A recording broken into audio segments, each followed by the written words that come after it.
So good morning students. So welcome to business studies class. This is we are in the 10th chapter, that is international business. International business. So last class we have studied what's the meaning of international business, then reasons for international business, then what's the benefit of international business to the both the party, to the country and to the firm. Then we studied the first mode of entry into the international business. We have several ways or several paths to enter into international business. So in the last class we studied the first one, the exporting and importing. So exporting and importing is the easiest way to enter into the international business. So there we studied. So what is the meaning of export and import, then merits and demerits of export and import. So in this class we are going to study two more mode of entries to enter in international business. As I said, we have 5 ways or 5 paths to enter into international business. We studied first one in our previous class. In today's class we are going to study 2 more mode or way to enter into international business. Here is the second one, that's what we call contract manufacturing. Contract manufacturing is one more way or mode to enter into international business. Here, what's the meaning of contract manufacturing? Here the one company they enters into a contract in the foreign companies or with the local companies of abroad or the foreign, that is what we call contract manufacturing. Very simple things, the company, Indian company, they enters into a contract with the local company of America or local company of any other foreign country. Then the local company, they have to produce the product as per the specification given by the Indian company.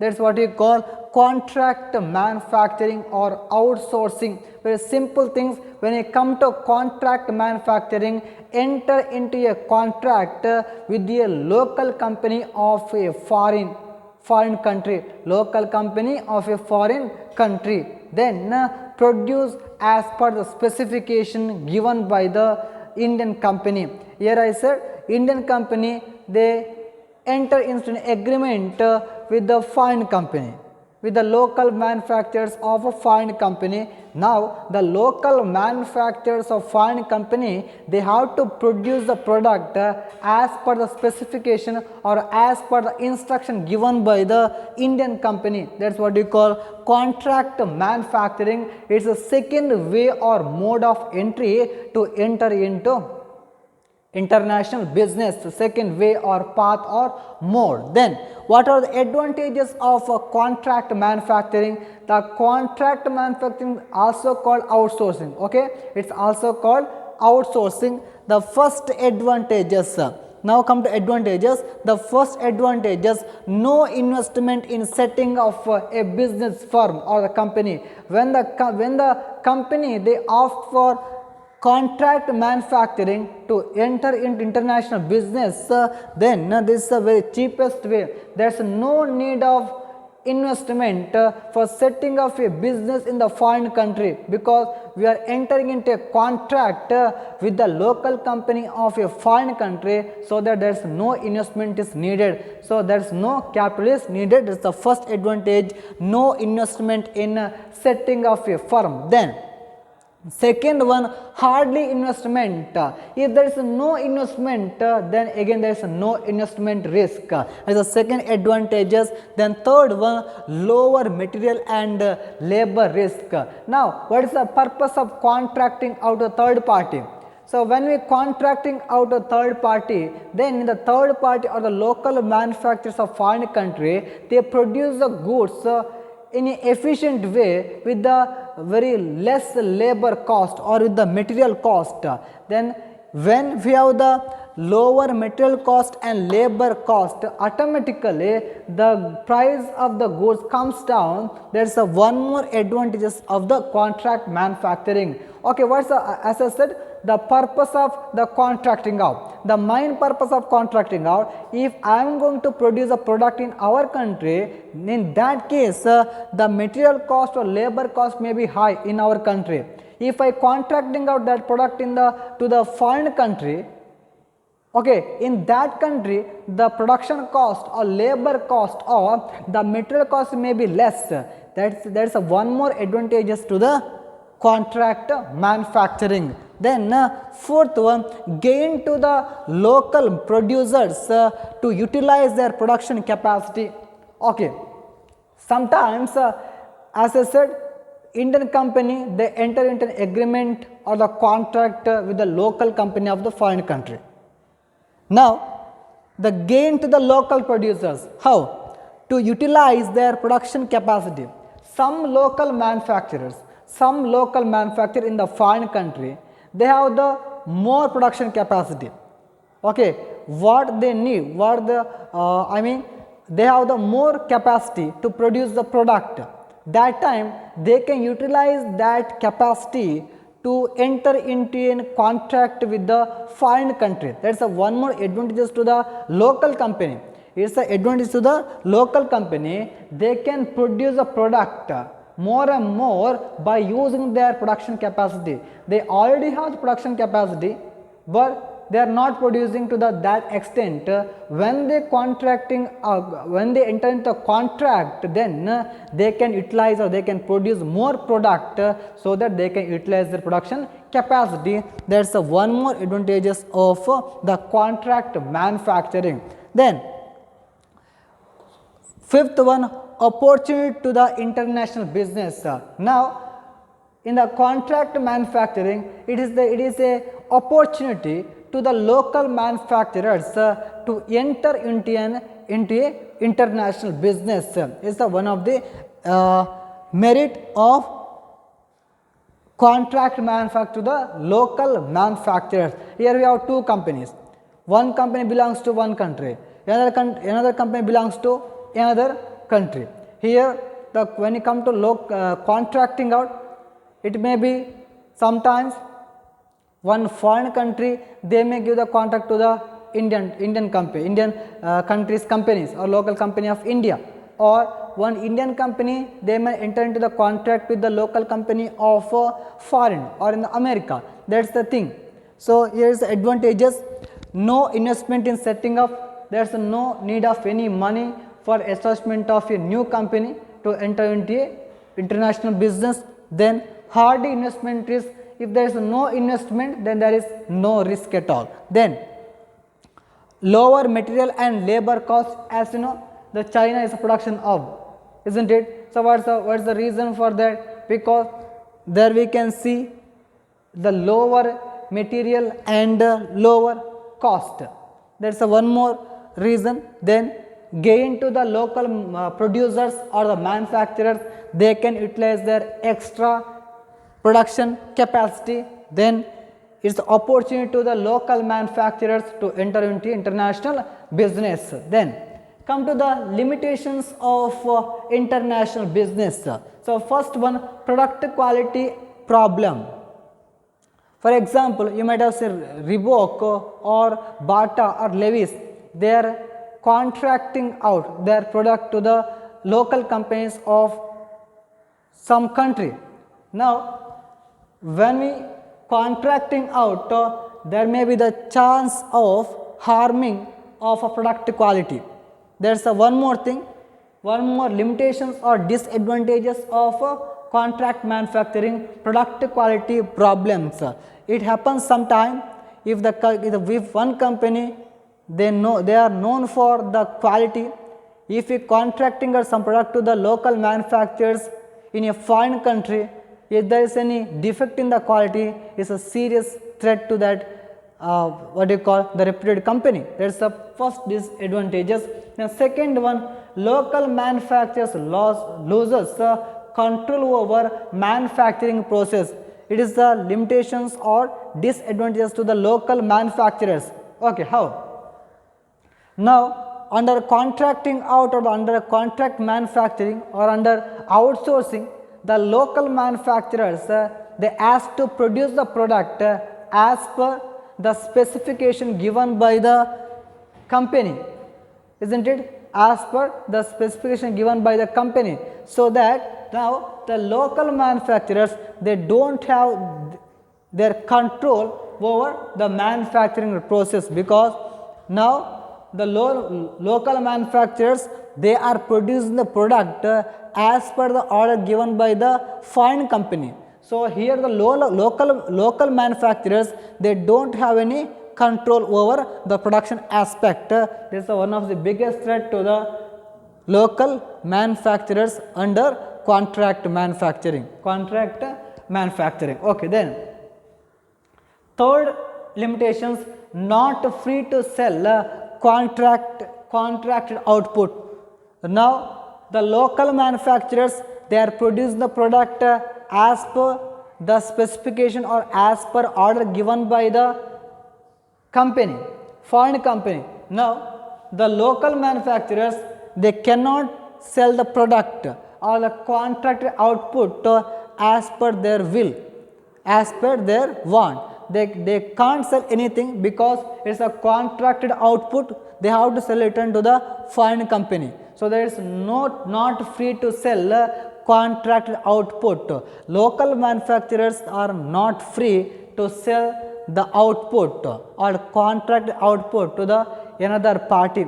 They have to sell it only to the foreign company. There is one more threat to the local manufacturers under contract manufacturing. Okay. So these are all the advantages and limitations of contract manufacturing. As I said, this is the second way, the second mode of enter into a international business, that's contract manufacturing. Here the firm or the company, they enters into a contract with the local company or local manufacturers in the foreign country. Now the local manufacturer has to produce a product as per the specification or as per the order given by the foreign company. So then we studied some advantages. First one, no investment in setting up of a firm. Second one, hardly investment risk. Third one, lower material and labor risk. Fourth one, gain to local producers to utilize their production capacity. Then fifth one, opportunity to enter into a international business to the local manufacturers. So then we have limitations. So first one, product quality problem. Then local manufacturers lose the control over manufacturing process. Then not free to sell contracted output. These are all the advantages and limitations of contract manufacturing. Okay, so next one, licensing and franchising. So here you have third mode of entry to international business, that is licensing and franchising. So here we have licensing, then the franchising. This is the one more mode, as I said, one more path or way to enter into international business. So when it comes to licensing and franchising, it's again the contractual arrangement between two parties. Here two parties are licensor and licensee and franchisor and franchisee. Okay, it's a contract arrangement between two parties or two firm, two company. Here one company, they grant permission to the another company to use their patent, copyright and trademark and the technology. That is what we call the licensing and franchising, giving permission to the another firm to make use of their technology and copyright and patent for a fee called royalty. Here fee is called royalty. Okay. It is the what you call licensing and franchising. For example, X is one company, they grant, they are giving the permission to the Y company for use of X company's patent or the copyright or the technology or what you call some other right. of using the patent, copyright and technology of X company. So in return, Y company has to pay fee, that is what we call royalty. I repeat now, when you come to licensing and franchising, it is a contractual arrangement between two parties. Here two parties are X and Y. X party, X company, they permits to the Y company to use X company's patent, copyright, trademark or technology. In return, Y company has to pay the fee, that is what we call royalty. Now, what is the difference between licensing and franchising? We use the word licensing for goods, then for services we are using the word franchising. For example, Coca-Cola, they are licensing, but McDonald's, they are franchising. Okay, we have some what you call cafe or Pizza Hut or McDonald's. So they are franchising because they are deal with the services. So we use the word franchising for giving permission to the services. We use the word licensing for giving permission to the goods. Okay, that's the difference between licensing and franchising. Contractual arrangement between two parties. Here one party grants the permission to another party. In return, another party has to pay the fee, that's what we call royalty. Okay, now the company which grants the permission, they are called as licensor or franchisor.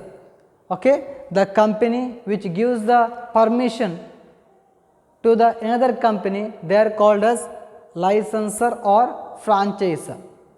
Then the company which receives or which assesses the technology by using the permission of licensor, then they are called as licensee or franchisee. In case of goods, licensee. In case of service, franchisee. In case of licensing, licensor. In the case of franchising, franchisor. The company which gives the permission, it is called licensor or franchisor. The company which receives the permission or license, then they are called as licensee or franchisee. Okay. Now, what are the advantages of licensing and franchising? Here, no investment risk in abroad. Here, the company, they need not make any investment in foreign company.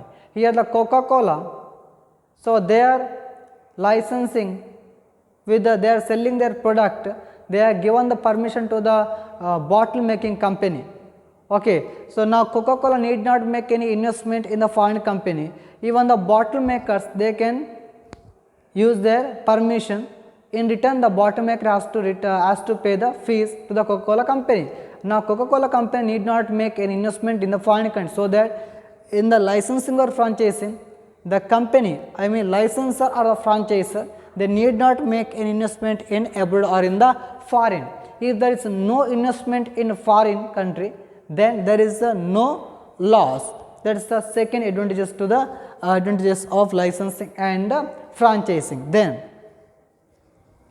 the lower risk of takeover or mergers or purchasing activity. Here, when we grant the permission to the another company to use our right, then there is very less risk of takeovers or purchasing. One more advantage is local market knowledge. Here, the local market knowledge of franchisee or the licensee, that may help the licensor or franchisor. Here, the licensee who is licensee now is a local what do you call party, local firm. They have the local market knowledge, so that may help the knowledge of local market of a local firm, that may help to the licensor or to the franchisor. Then other company cannot use the patent or the copyright or trademark. So one company, they are given the permission to access the patent or their right to the other company. Now some other companies, as I said, Y company has received or they have got license permission to use the patent or copyright of X company.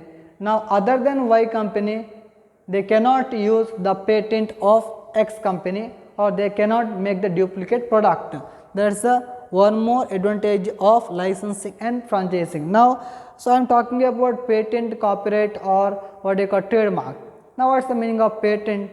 Is exclusive right given to the producer to use or to produce a product for a particular time.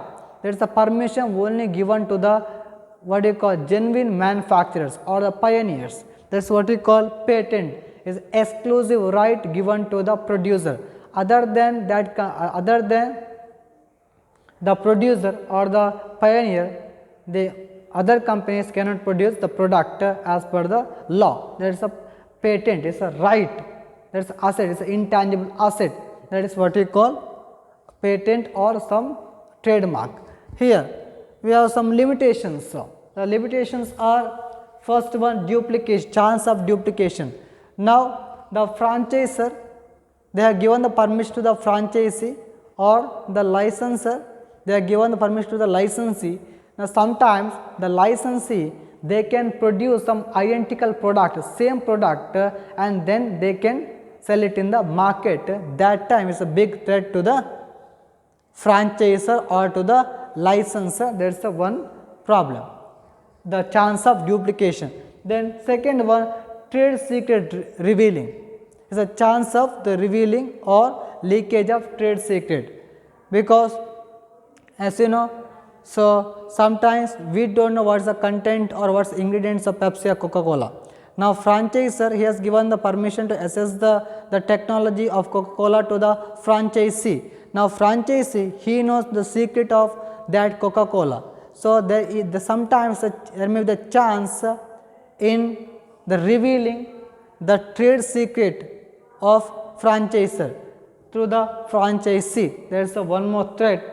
Then third one, chance of conflict. As you know, here we have the two parties are involving. So when we have the two parties, there is always chance of conflict or dispute. That is the third limitations. Okay. So here we studied the meaning of licensing and franchising, meaning of licensor and franchisor, then some advantages and limitations. So here is the third mode of entry to international business. Next class we will study. So two more mode of entry. So joint ventures and wholly or partially subsidiary. These are all the this is the two more what you call mode or way into international business, to enter into international business. Okay, see you in next class. Thank you.